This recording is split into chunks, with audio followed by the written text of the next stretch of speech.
പഴയ ബാറ്ററികൾ കളയാൻ വരട്ടെ. ബാക്കപ്പ് കുറഞ്ഞ ഏത് ബാറ്ററി ആണേലും ഇവിടെ എത്തിച്ചു കഴിഞ്ഞാൽ നമുക്കത് റീജനറേറ്റ് ചെയ്ത് പഴയ 90% എത്തിച്ച് 1 വർഷം ഗ്യാരണ്ടി കൊടുക്കാൻ പറ്റും. നമുക്ക് ഒരു സമയത്ത് 16 ബാറ്ററികൾ ചെയ്യാൻ പറ്റുന്ന മെഷീനാണ്. നിങ്ങളുടെ വീട്ടിൽ പഴയ ബാറ്ററി ഉണ്ടോ? പഴയ കേടായിട്ടുള്ള ബാറ്ററി ഉണ്ടെങ്കിൽ അത് പുതിയ ബാറ്ററി ആയിട്ട് റീജനറേറ്റ് ചെയ്യുന്നൊരു സ്ഥാപനം പരിചയപ്പെടുത്തുകയാണ്.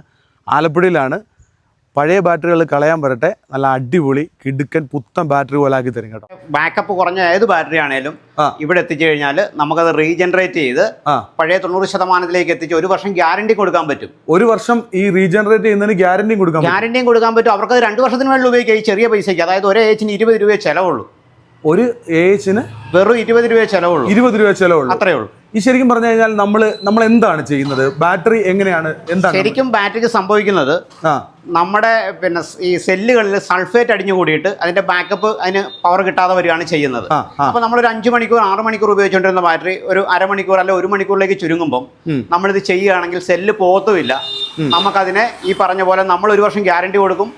അവർക്കത് 2 വർഷത്തിന് മേളിൽ കൃത്യമായിട്ട് വെള്ളമൊക്കെ ഉപയോഗിക്കുകയാണെങ്കിൽ 2 വർഷത്തിന് മേളിൽ ഉപയോഗിക്കാം. അപ്പോൾ എല്ലാവരും വീടുകളിൽ ഇപ്പോൾ ഇൻവെർട്ടറിൻ്റെ ഇത് കുറഞ്ഞു കഴിഞ്ഞാൽ ഇവിടെ കൊണ്ടുവരിക, നമ്മളതിനെ റെഡിയാക്കി കൊടുക്കുകയാണ്. കാരണം നമ്മളൊരു മെഷീനിലാണ് ഇത് ചെയ്യുന്നത്.